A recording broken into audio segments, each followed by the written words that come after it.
नमस्कार, आदाब, सत श्री अकाल। आपका स्वागत है। आपके साथ मैं हूं ताहिर खान। बात एक बार फिर से होगी अन्नदाताओं की। जी हां, उन अन्नदाताओं की जो हमारे लिए, आप सभी के लिए खाने का इंतजाम करते हैं। दिन रात खेतों में मेहनत करके अन्न उपजाते हैं, जिसके बाद वो अन्न आप तक पहुंचता है। लेकिन अब सवाल है, जय जवान जय किसान का नारा सिर्फ सुनने भर के लिए ही रह गया है क्या? एक बार फिर से तहसीमा के किसानों ने हुंकार भरी है। एनएच 119 को 4 लेन बनाने को लेकर सर्किल रेट से कम मुआवजा मिलने के विरोध में एक मीटिंग रखी गई थी। मैं भी वहीं पर मौजूद हूँ।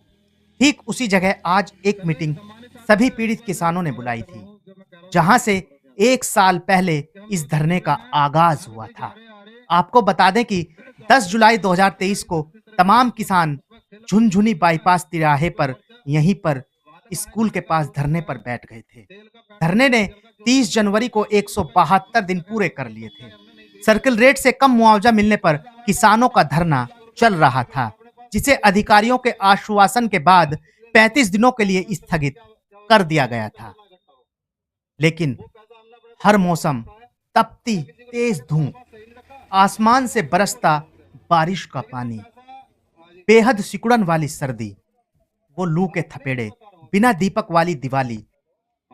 साहब, ये किसान दिवाली नहीं मना पाए थे, लेकिन सूत्रों से खबर ये है कि हो सकता है इस बार भी ये सभी किसान दीपावली ना मना पाए।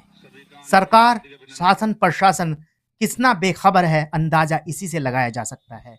1 साल बीत गया, दूसरे साल में प्रवेश कर गए हैं। मीटिंग का उद्देश्य था समान तरीके से सभी किसानों को जल्द से जल्द मुआवजा मिले। कुछ बातें इसमें तय हुई हैं। हर हफ्ते धरना चलेगा और दूसरा, किसी को भी खेत में एनएच 119 को लेकर कार्य नहीं करने दिया जाएगा। इसी बीच बहसुमा की थाना अध्यक्ष भी पहुंची, जिन्हें डीएम के नाम ज्ञापन सौंपा गया।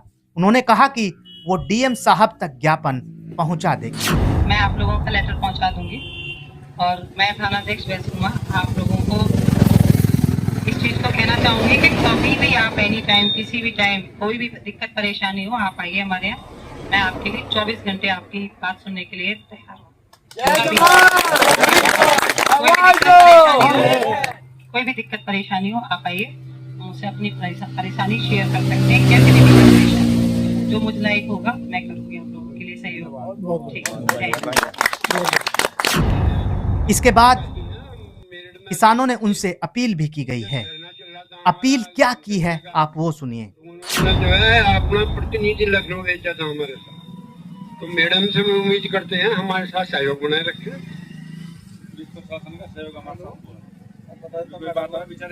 एक मिनट भैया साहब, जो हमारे यहाँ क्या नाम है, अंशु चौधरी, इंदू वर्मा जी, हमारे यहाँ जो पुलिस प्रशासन की अध्यक्ष हैं, थाना अध्यक्ष बहसुमा, इत्तेफाक की बात है, मैं एक दिन लाल कुर्सी में गया था। ये करीब ऐसी होगी 15-20 दिन पहली बात। तो लाल कुर्सी में जो वो ठेले वाले खड़े रहे, फल, केला, सेव, अनार, संतरे वगैरह वगैरह वगैरह वगैरह। अब मुझे लेने थे वहां सेव। मैं कहने लगा, मैंने कहा भाई क्या भाव दिए? कहने लगे ये भाव दिए। मैं यार गाँव वालों को खिला देख लो। तो वो कहने लगा ठेले वाला, तो साहब कहाँ रहे हो आप? मैंने कहा मैं बहसुमा रहता हूँ। कहने लगा बहसुमा रहे हो? मैंने कहा हाँ। रुको, वहाँ तो हमारे यहाँ से अंशु चौधरी जो है ऐसो गई है, इंदू चौधरी, इंदू वर्मा। ये बुढ़ापे की जुबान है, याददाश्त ऐसी है। इंदू वर्मा गई इनको। यार वहाँ तो उन्होंने जो है डंडा ऐसा ठा रखा, हर आदमी थर थर कांपता। बिल्कुल ऐसी बात हुई। कहने लगी जी आप गलत कह रहे? मगर नहीं यार, तुम मेरे देखा है, मैं गलत क्यों कह रहा? जो तो इतनी भली लेडीज है, इतने सज्जन हैं, इतनी उनमें दयालुता है। हम जितने भी ठेली वाले हैं, हम सब उनकी तारीफ करते हैं। हमें उन्होंने कभी नहीं सताया, कभी भी। अब जैसे यहाँ ठेली खड़ी ऐसी पैदा रहे थे, बेचारी बड़ी अच्छी औरत है। नमस्ते मन कहते यार उनसे मिलूंगा और उन्हें बधाई दूंगा मैं। मैंने कहा जी आपकी तो मेरठ तक में तारीफ है। हाँ। थोड़ा सा ऐसे साहब से हम गुजारिश करेंगे, क्योंकि हम गांव के अनपढ़ लोग हैं, अगर वो गलती भी हो जाए तो उसे नजरअंदाज कर देख, ताकि जो है ये समाज अपना जो है आपके जैसे भी ठेली वाले आपकी तारीफ कर थे, हम भी आपकी तारीफ करें। तो इसी के उसमें कबीर दास जी का जोड़ा याद आ गया, कबीरा हम पैदा हुए, कबीरा हम पैदा हुए, जग हंसा हम रोए, कुछ ऐसा कर चलो, कुछ ऐसा कर जाओ, जग हंसे हम रोए। मैं वर्मा जी के लिए कह रहा हूँ, तो वर्मा जी के लिए कह रहा हूँ। भाई आप तो यहाँ चले जाएंगे, हम तारीफ करें आपकी, ऐसा काम। जय जवान, आवाज दो। मैं मैडम को एक बार बता दूं, मैटर क्या है अभी आप नहीं है, शायद आपको नहीं पता होगा।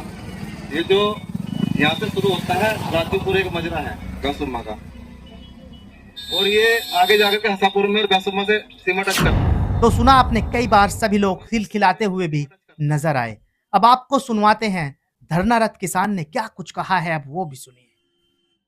आप अपना नाम बताइए और आप किस लिए यहाँ पर पहुँचे हैं? मेरा नाम रविंदर सिंह है, गांव मोड़कला है, और हम भी एक किसान हैं वहाँ के मोड़कला के। और ये चारों गांव की परिस्थिति है, काजोपुर, हसापुर, मोड़कला, मोहनपुर, चारों एक ही रेट में आ रहे हैं और चारों की यही परेशानी है कि हमारे साथ जो हो रहा है वो असमानता का व्यवहार हो रहा है, और ये हमारे लिए बहुत ही गलत हो रहा है।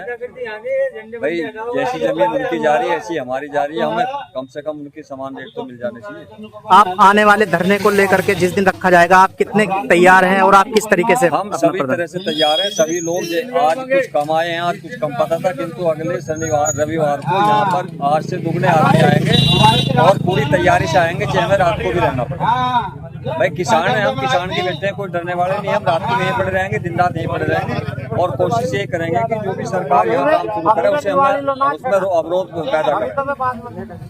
हमारी यही मांग है सरकार से। हम कोई लड़ाई नहीं कर रहे, कुछ नहीं कर रहे, ना भाई कहीं किसी नेता के पास जा रहे, ना कुछ जा रहे। हम तो सीधे डीएम साहब से रिक्वेस्ट कर रहे हैं, रिक्वेस्ट हमारी चल रही है और चलती रहेगी इतने, किंतु इतने काम नहीं होने देंगे, इतने हमारी रिक्वेस्ट पूरी।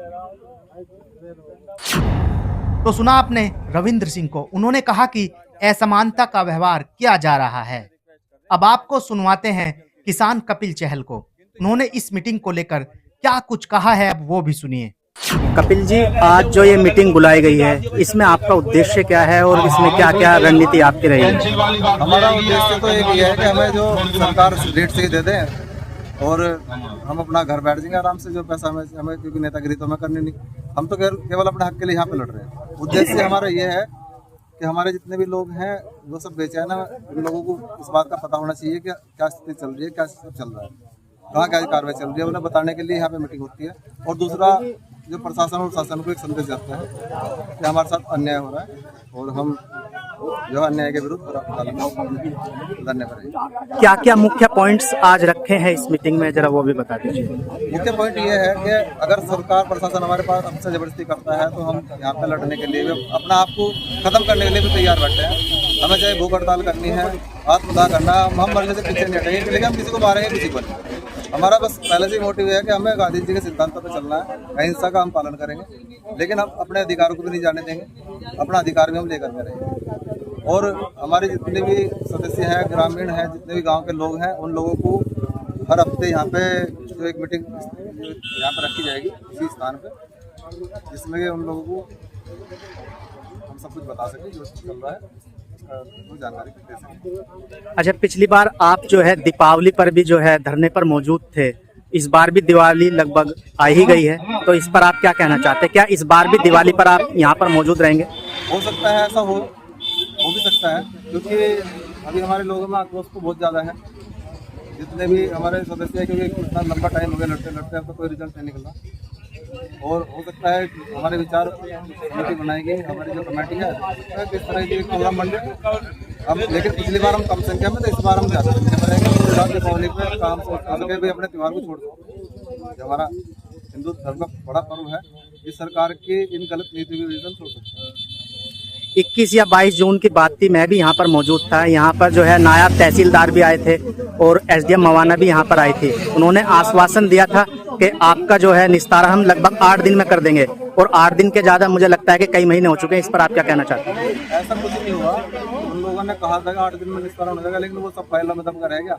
हम लोग चक्कर काटते हुए आज भी जो जुटते जुटते घूमते फिरते हैं। अच्छा, एक बात मैं आपके माध्यम से कहना चाह रहा हूँ कि सरकार शासन अगर ये चाहता है कि भाई किसान यहाँ पे बसे रहे, हम लोग जो रोजी रोटी अपनी गलत करें जमीन से, तो हमारा जो अधिकार है, जो हमारा हक है, उसे पूरा कर दें। नहीं तो हम हमारा एक फैसला ये हो सकता है कि हम सारी जमीन में यहाँ की बेच के पूरा देश को छोड़ दें इस अन्याय के विरोध में। हम किसी और देश में जाके बच जाएंगे, छोड़ देंगे इस देश को, क्योंकि जब हमारे यहाँ पर सुनवाई नहीं हो रही, यहाँ का कानून हमारी बात नहीं समझ रहा। जबकि कानून में सब प्रावधान है, चाहे तो डीएम साहब कर सकते हैं, 1 दिन का उनके लिए 1 घंटे का टाइम है, 1 घंटे में वो सारा काम कर देंगे, लेकिन वो अपने कानून का पालन नहीं कर रहे। वो सरकार से डर रहे हैं, सब्जी सरकार ने उन्हें बैठा रखा। तो जो आदमी अपने अधिकार पूरे करने से डर रहा, तो वो क्या कर रहा है? क्या आप डीएम साहब के पास गए थे? यदि गए थे तो उन्होंने आपको क्या आश्वासन दिया? हम डीएम से अधिकतर मिलते रहते हैं। 1 हफ्ते में हमारी कम से कम 1-2 मुलाकात उनसे हो जाती है। जो हम मिलते हैं उस टाइम पर डीएम साहब कहते हैं कि हाँ मैं देख रहा हूँ, ये कर रहा हूँ, वो कर रहा हूँ, इससे बात कर रहा हूँ, इससे बात कर रहा हूँ। इस तरह से हमारी बात वहाँ फिर आकर के फिर वापस मिला के छोड़ देते हैं। यार 2 दिन बाद मिलो, 4 दिन बाद मिलो, ऐसे घुमाते घुमाते 1.5 साल तक। तो अब आपका धरना अगले कौन से दिन आपका यहाँ पर मौजूद रहेंगे धरने में? अब हमारा हर संडे को होगा, क्योंकि इस बार नजदीक आ रहा है संडे, रविवार, क्योंकि आज बृहस्पतिवार है। तो अगले रविवार से हमारा यहाँ पर धरना जो भी होगा, सांकेतिक धरना इसे कहेंगे। हो सकता है इसका हम टाइम बढ़ा दें। अभी तो 2 घंटे में रखा, हो सकता है इसे हम 3 घंटे 4 घंटे भी कर सकते हैं। ये हमारा कंटिन्यू चलता रहेगा। तो सुना आपने किसान कपिल चहल को। उन्होंने कहा यदि जरूरत पड़ी तो भूख हड़ताल भी करेंगे। साथ ही सभी अधिकारियों के दावे, वादे, इरादे फाइलों में दब कर रह गए हैं। लेकिन फिर भी देखने वाली बात यह होगी कि आखिर कब तक ये धरना यूं ही चलता रहेगा, किसानों का क्या हल निकलेगा, ये सभी सवाल भविष्य के गर्त में हैं। इस दौरान कई लोग मौके पर मौजूद रहे। अब आपके लिए एक शुभ सूचना है कि जिस तरह से आपका सहयोग और भरपूर प्यार टीवी टुडे न्यूज 24 को मिला है, इंडिया क्राइम फाइल को भी इसी तरह मिलेगा। अब आप क्राइम के खबरों के लिए आप हमारे दूसरे चैनल इंडिया क्राइम फाइल को भी सब्सक्राइब कर लीजिएगा। तो अभी के लिए बस इतना ही। आप रहिएगा होशियार, खबरदार। आप स्वस्थ रहें, मस्त रहें, सतर्क रहें, सुरक्षित रहें। फिर मुलाकात होगी नई और बड़ी खबरों के साथ। है अभी बहुत कुछ और, आप देखते रहिए टीवी टुडे न्यूज 24।